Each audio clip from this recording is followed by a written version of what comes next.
പാർലമെന്റിന്റെ ശീതകാല സമ്മേളനത്തിന്റെ അവസാന ദിനമായ ഇന്നും ഇരുസഭകളും പ്രക്ഷുബ്ധമാകുമെന്നാണ് ഡൽഹി ബ്യൂറോ റിപ്പോർട്ട് ചെയ്യുന്നത്. അംബേദ്കറെ അവഹേളിച്ച കേന്ദ്ര ആഭ്യന്തരമന്ത്രി അമിത്ഷായുടെ രാജി ആവശ്യപ്പെട്ട് പ്രതിപക്ഷം പ്രതിഷേധിക്കും. രാജ്യത്തുടനീളം ജില്ലാ കേന്ദ്രങ്ങളിൽ പ്രതിഷേധിക്കാനാണ് കോൺഗ്രസിന്റെ തീരുമാനം. അതേസമയം പാർലമെന്റ് കവാടങ്ങളിൽ ധർണകൾക്കും പ്രകടനങ്ങൾക്കും വിലക്കേർപ്പെടുത്തുകയും ചെയ്തിട്ടുണ്ട്. വിവരങ്ങളുമായി ഡൽഹിയിൽ നിന്ന് നോബൽ ബാരിക്കാരൻ ചേരുന്നു. Nobel, very good morning. ഡൽഹിയിൽ ഇന്നിപ്പോൾ തണുപ്പ് എത്രയുണ്ട്? ഇന്നലെയൊക്കെ 10 ഡിഗ്രിക്ക് താഴെയായിരുന്നു. ഇന്ന് തണുപ്പ് കൂടിയോ തണുപ്പ് കുറഞ്ഞോ? രാവിലെ പുറത്ത് നിൽക്കുമ്പോൾ എന്ത് തോന്നുന്നു? ഇതിപ്പോൾ ഡൽഹിയിൽ കാര്യങ്ങളൊക്കെ ചൂടുപിടിക്കുകയാണ്. പാർലമെന്റിന് പുറത്തുള്ള പ്രതിഷേധവും അകത്തുള്ള പ്രതിഷേധവും ഒക്കെ ഇന്നത്തോടു കൂടി കഴിയും. ഇന്ന് പുതിയ തന്ത്രങ്ങൾ എന്തെങ്കിലും ആവിഷ്കരിക്കുമോ പ്രതിപക്ഷം ഭരണപക്ഷത്തെ നേരിടാൻ, തിരിച്ച് പ്രതിപക്ഷത്തെ നേരിടാൻ ഭരണപക്ഷവും? നോബൽ,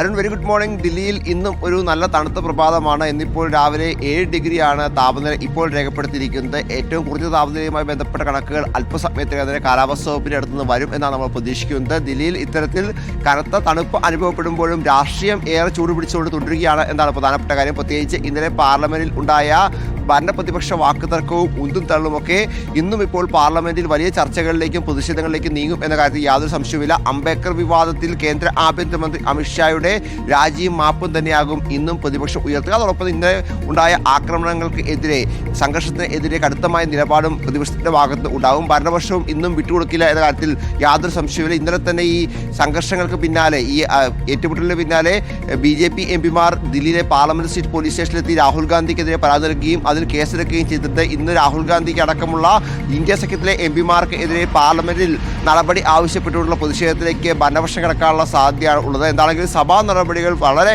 പ്രക്ഷുബ്ധമായിരിക്കുമെന്ന കാര്യത്തിൽ യാതൊരു സംശയവുമില്ല. അത്തരത്തിൽ സംഘർഷാവസ്ഥയും ഒപ്പം വലിയ പ്രതിഷേധങ്ങൾക്ക് സാധ്യത നിലനിൽക്കുന്ന പശ്ചാത്തലത്തിലാണ് സ്പീക്കറുടെ ഭാഗത്ത് നിന്ന് ഇന്നലെ മറ്റൊരു തീരുമാനം ഉണ്ടായത്. പാർലമെന്റിന്റെ പ്രധാന കവാടങ്ങളിലും പാർലമെന്റിലും ഒന്നും പ്രതിഷേധിക്കാനുള്ള അവസരം ഇന്ന് ഇല്ല. പ്രതിഷേധങ്ങൾക്ക് വിലക്കുണ്ട്. പക്ഷേ ആ പ്രതിഷേധങ്ങൾക്കുള്ള വിലക്ക് ഏത് തരത്തിലായിരിക്കും പ്രതിപക്ഷം മറികടക്കുക എന്നത് പ്രധാനപ്പെട്ടതാണ്. ഒരു തരത്തിൽ നേരത്തെ ഈ ഇത്തരത്തിൽ പ്രതിഷേധങ്ങൾ കനത്തപ്പോൾ ഈ പ്ലക്കാർഡുകൾ ഉൾപ്പെടെ നിരോധിക്കുന്ന സാഹചര്യമൊക്കെ ഉണ്ടായിട്ടുണ്ട്. പക്ഷേ ആ ഘട്ടത്തിലും ശക്തമായ പ്രതിഷേധം പ്രതിപക്ഷത്തിന്റെ ഭാഗത്ത് ഉണ്ടായത്. പ്ലക്കാർഡുകൾ ഉൾപ്പെടെ എത്തിക്കൊണ്ട് അവർ പ്രതിഷേധിക്കുന്ന നമ്മൾ കണ്ടതാണ്. സമാനമായത് ഇന്നിപ്പോൾ ഈ പാർലമെന്റ് കവാടത്തിലടക്കം പ്രതിഷേധങ്ങൾക്ക് വിലക്കുണ്ടെങ്കിലും പ്രതിപക്ഷം അത് വകവയ്ക്കാൻ സാധ്യതയില്ല എന്നാണ് നമ്മൾ മനസ്സിലാക്കുന്നത്. കാരണം ഇന്നലെ ഉണ്ടായ ഏറ്റുമുട്ടലിൽ വലിയ ഡാമേജ് പ്രതിപക്ഷത്തിന് ഉണ്ടായിട്ടുണ്ട്. ആ പശ്ചാത്തലത്തിൽ ഇതുമായി ബന്ധപ്പെട്ടുകൊണ്ട് പ്രതിപക്ഷം ശക്തമായ പ്രതിഷേധം ഇന്നും നടത്തും. അതോടൊപ്പം തന്നെ ഇന്നിപ്പോൾ ശൈത്യകാല സമ്മേളനം അവസാനിക്കുന്ന ദിവസമാണ്. രാവിലെ സഭ സമ്മേളിച്ച് ഉടനെ തന്നെ അനിശ്ചിതകാലത്തേക്ക് പിരിയാനുള്ള സാധ്യതയും തള്ളിക്കളയാൻ കഴിയില്ല. മറ്റൊരു പ്രധാനപ്പെട്ട കാര്യം എന്ന് പറയുന്നത് ഇന്നലെ ഉണ്ടായ സംഘർഷങ്ങളുമായി ബന്ധപ്പെട്ടുകൊണ്ട് എംപിമാർക്കെതിരെ സ്പീക്കറുടെ ഭാഗത്തു നിന്ന് നടപടി ഉണ്ടാകുമോ എന്ന് മറ്റൊരു പ്രധാനപ്പെട്ട ചോദ്യമുണ്ട്. അങ്ങനെയാണെങ്കിൽ പക്ഷേ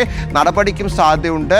അതേസമയം കോൺഗ്രസ് ഇന്നലെ രാഹുൽ ഗാന്ധിക്ക് എതിരെ പോലീസ് കേസെടുത്ത പശ്ചാത്തലത്തിൽ ഇന്നിപ്പോൾ രാജ്യവ്യാപകമായതൊരു പ്രതിഷേധത്തിന് ആഹ്വാനം ചെയ്തിരിക്കുന്നു എന്നാണ് മറ്റൊരു പ്രധാനപ്പെട്ട കാര്യം. അരുൺ, ഇന്ന് രാജ്യത്ത് മുഴുവൻ എല്ലാ ജില്ലാ കേന്ദ്രങ്ങളിലും കോൺഗ്രസ് പ്രവർത്തകരോട് പ്രതിഷേധിക്കാനാണ് ഇപ്പോൾ ഹൈക്കമാൻഡ് AICC നിർദ്ദേശം നൽകിയിരിക്കുന്നത്. അംബേദ്കർ വിഷയം പ്രതിഷേധ വിഷയമാക്കി മാറ്റാൻ കോൺഗ്രസ് ഇപ്പോൾ തീരുമാനിച്ചിരിക്കുന്നു എന്നർത്ഥം അല്ലേ നോബൽ? നോബൽ ഇരുട്ടിന്റെ പ്രതീതിയാണ്. അവിടെ നേരെ അങ്ങോട്ട് വെളുത്ത് വരുന്നതേ ഉള്ളൂ. നമ്മുടെ നാട്ടിലൊക്കെ നേരെയൊക്കെ വെളുത്തു, ആൾക്കാരൊക്കെ പുറത്തിറങ്ങി നടന്നു തുടങ്ങി. നല്ല ഇരുട്ടാണ് ഇപ്പോൾ നോബൽ നിൽക്കുന്ന ദില്ലിയിൽ. ഇപ്പോൾ സമയം 6 മണി കഴിഞ്ഞ് 54 മിനിറ്റ് അല്ലേ? തെളിഞ്ഞു വന്നിട്ടില്ല അല്ലേ നോബൽ?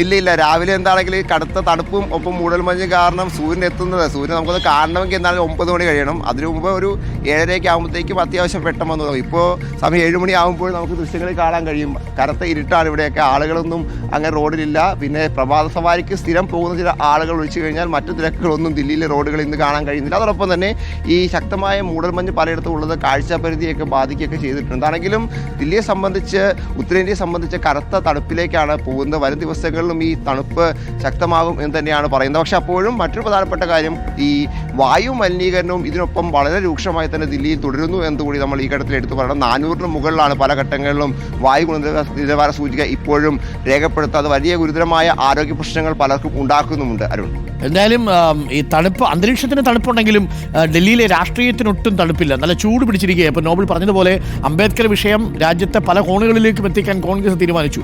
കോൺഗ്രസിന് മനസ്സിലായി ഇതാണ് പറ്റിയ സമയം, ഇതാണ് ആയുധം. ഇത് കോൺഗ്രസിന് ഉറപ്പായി.